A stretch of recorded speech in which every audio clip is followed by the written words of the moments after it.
மைசன் இதான் உன் தங்கச்சி. டே தகப்பா, இது நியாயமா? உனக்கு அடுக்குமாடா? இது வரைக்கும் எத்தனையோ இடத்துக்கு என்ன பொண்ணு பார்க்க கூட்டிட்டு போனேன். அத்தனையும் வத்தலும் தொத்தலும் ஓட்டையும் உடசலுமா இருந்தது. இந்த ஒண்ணுதான் பாக்குறது கண்ணுக்கு லட்சணமா இருந்தது. எனக்கு கிடைக்குங்கிற நிம்மதியா இருந்தேன். அதையும் என் தங்கச்சின்னு சொல்லி என் தலையில கள்ளத்துக்கு போட்டியா? நாம என்னப்பா செய்யறது? நாம ஒண்ணு நினைச்சா தெய்வம் ஒண்ணு நினைக்குது. தெய்வம் நினைக்கிறது இருக்கட்டும்டா.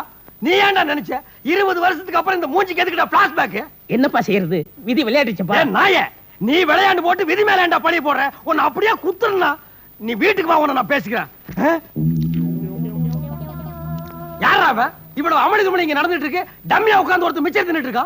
என்ற மகளுக்கு இன்சியல் பிரச்சனை வந்துடக்கூடாதுன்னு நான் தான் கண்ணு 20 வருஷமா சோறு போட்டு வளர்த்திட்டு இருக்கிறேன். ஐயோ, நல்ல குடும்பம், நல்ல மதர். இன்சியல் பிரச்சனை அவன் கவனிச்சுக்கிட்டோம். ஃபேமிலி பிரச்சனை நீ சமாளிச்சுக்க. நான் வர்றேன். அண்ணா. ஐயோ அம்மா. மைசன்